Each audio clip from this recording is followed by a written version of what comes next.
E aí pessoal, tudo bem? Bem-vindo ao meu primeiro vídeo da categoria de vídeos do Aprendi Com, a categoria onde eu vou trazer livros aqui, vídeos sobre livros que impactaram a minha vida. Alguns são cristãos, outros não. Oh, mexer na câmera aí.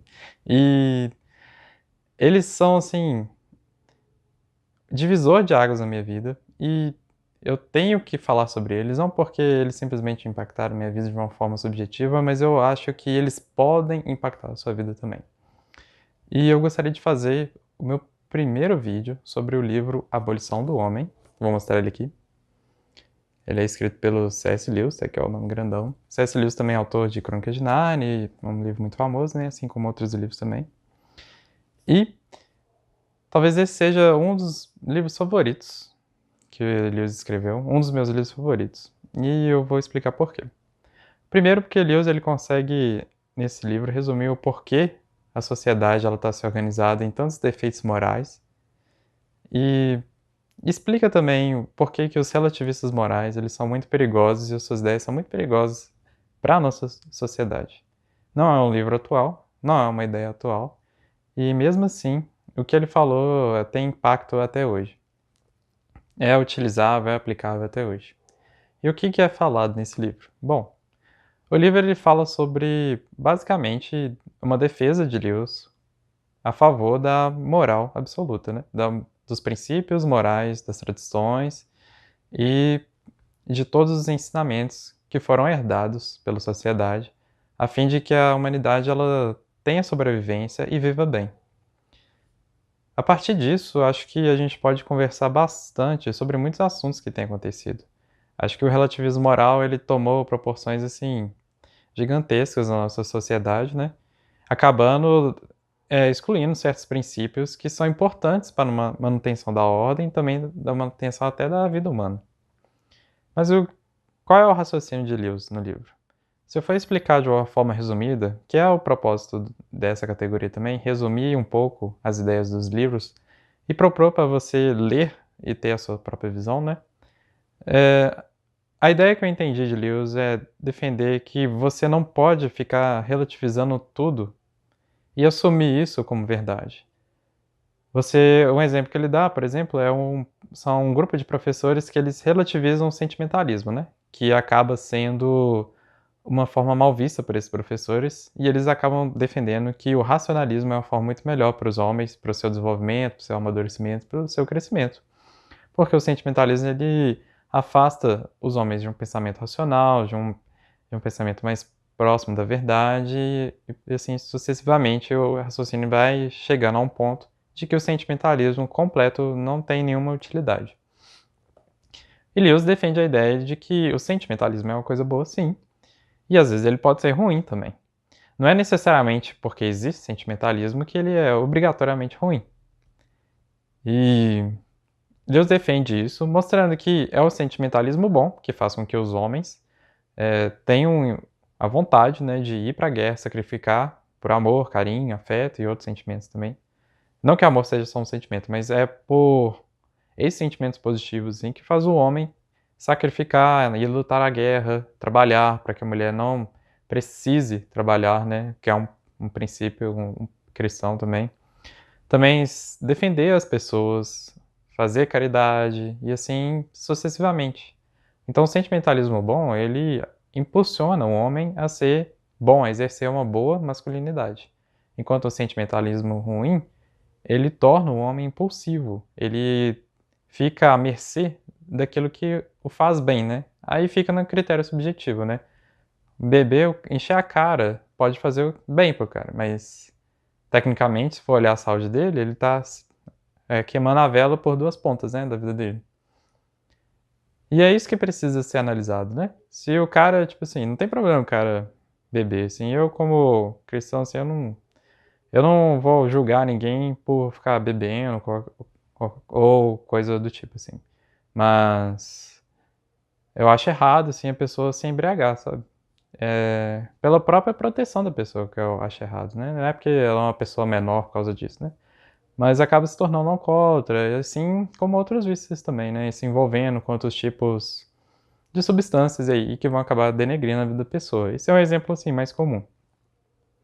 Mas a gente vê também que como eu estava falando, né, que professores às vezes começam a ensinar coisas pra gente que são subjetivas, acabam tentando refutar certos princípios, certos valores morais que eles não podem ser refutados.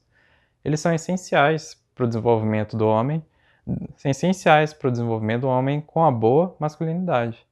E muitas vezes esses casos de estupro, esses casos às vezes de homens bananas, né, que ficam à mercê do mal e não fazem nada, não tomam atitude, é por causa do relativismo desses ensinamentos.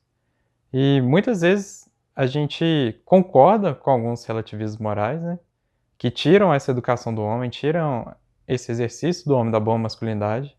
E quando o homem precisa ser másculo de verdade, ele falha, a gente está lá exigindo dele que ele seja bom, que ele tenha masculinidade boa, sabe? E isso não faz sentido. É uma das ponderações de Lewis. Interessante também que ele fala que o papel dos professores não é ficar doutrinando os alunos, ou seja, ficar cortando as árvores ou os pensamentos deles, mas é irrigar desertos. Ou seja, o papel do professor, na perspectiva de Lewis, é ensinar os alunos a tentar enxergar a realidade de formas diferentes e não dizer para eles que aquilo é a realidade e pronto, acabou. O importante é se aproximar da verdade e não simplesmente aceitar o que o seu professor prega. E isso, talvez, assim, no Brasil, onde que o gramscismo deu muito certo, seja uma das coisas, assim, que mais falharam, né, na verdade, né. Se você tem esse pensamento de questionar o seu professor, de pensar com uma perspectiva diferente, às vezes ter um pensamento preocupado com a verdade, não preocupar só porque o seu professor tem doutorado, tem mestrado, qualquer coisa do tipo, que ele vai relativizando tudo na sua vida e você vai vendo que a sua vida vai sumindo, minguando, a partir do momento que você começa a abandonar esses valores. E o que são esses valores, né? Esses valores são simplesmente os ensinamentos que foram herdados de geração e passados de geração em geração, não porque é simplesmente uma tradição, porque é um costume, é que a gente sempre fez assim. É claro que tem ensinamentos que são assim, né? Mas eu falo, os valores realmente morais, os valores absolutos mesmo, são aqueles que são inquestionáveis, que é assim, é inquestionável que você não pode simplesmente agredir a pessoa. Ah, tô com raiva, vou dar um soco naquele cara. Não, não é isso que você pode fazer, velho. E são princípios, sabe, de você respeitar a liberdade do outro, de não ser um agressor, de não, não ferir a vida, não ameaçar a vida da pessoa, não ameaçar a integridade dela. E a gente não vê isso, por exemplo, você pode relativizar aí que, os princípios morais eles variam de acordo com a cultura, mas não necessariamente. Porque tem muitos princípios morais de várias culturas diferentes que eles estão bem interligados, mas alguns não estão. Como, por exemplo, se você for analisar todos os princípios morais interligados, assim, que fazem sentido entre as culturas, contra a cultura do Islã, na cultura do Islã é, tipo assim, você pode agredir a mulher, a esposa e é de boa, sabe? Ninguém vai falar, ninguém vai acusar de machismo, ninguém vai falar nisso. Principalmente a esquerda não fala nisso, né? Que é impressionante. Mas nos princípios morais absolutos, você não pode fazer isso, sabe? A mulher ainda, inclusive, ela tem direito de liberdade de defesa contra esse homem agressor, né? E esse cara nem é considerado um homem de verdade, sabe? Que apela pela violência, que é impulsivo, quer fazer o que bem entender e pronto, acabou. Então, assim, a abolição do homem ele veio para ensinar que a gente precisa respeitar esses princípios, que nem tudo pode ser relativizado, e de que eles existem porque eles funcionam, eles existem porque eles dão certo, porque eles cooperam para o bom funcionamento da nossa vida. E a gente precisa perpetuar isso para as outras gerações também, e não destruir eles ou relativizar. Porque destruir esses valores não é se tornar mais livre, se tornar mais independente, mas é destruir a nossa própria vida. E é por isso que o livro chama Abolição do Homem.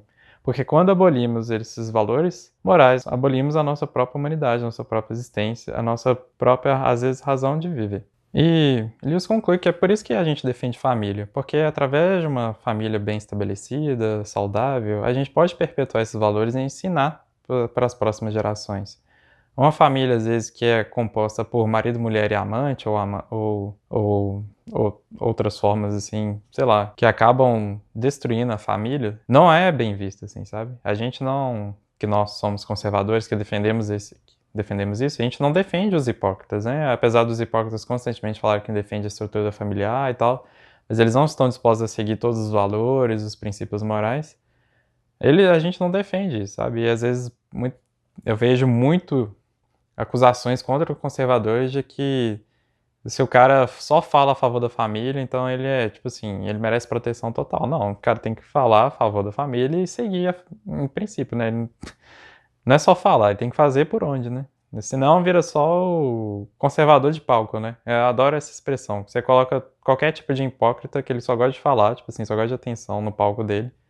E isso vale pra qualquer coisa. Depois eu quero fazer um vídeo também sobre o pastor de palco, que assim, é um dos vídeos mais polêmicos que eu vou fazer, mas fica para outra série. Vamos continuar o assunto. E, e durante o livro eu acho que assim, vale também a reflexão de que às vezes a gente está se moldando a um relativismo moral que infelizmente impregnou às vezes na nossa cultura, impregnou às vezes nos ensinamentos nas escolas, às vezes impregnou um pouco na nossa família, corrompendo as tradições. E através de várias ideologias, assim, como, por exemplo, quando a feminista fala meu corpo, minhas regras.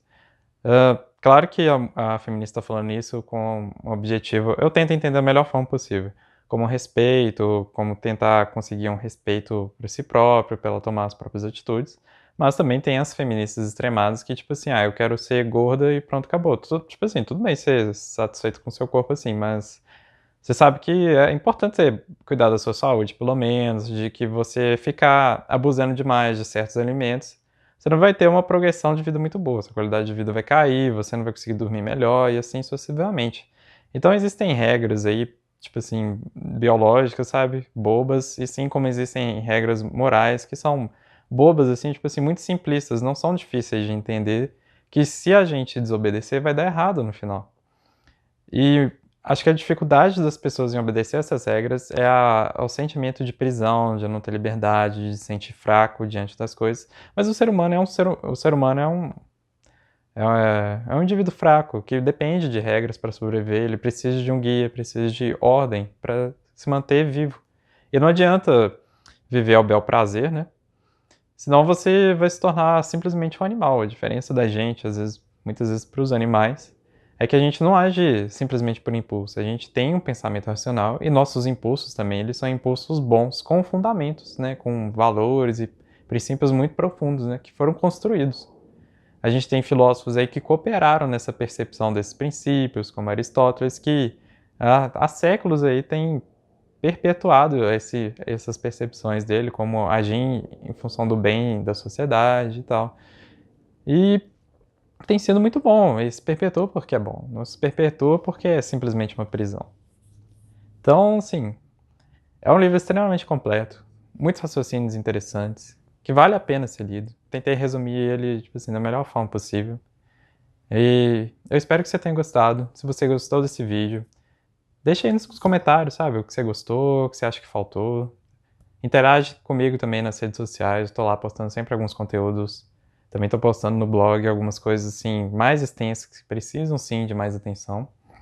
E se você gostou de algum conteúdo meu, assim como esse vídeo, dá uma compartilhada, dá um like para que eu possa crescer no YouTube, possa impactar outras pessoas também, possa ser uma influência positiva também na vida das outras pessoas, trazendo aqui qualquer tipo de conhecimento que possa ser realmente benéfico para a realidade de cada um, sabe?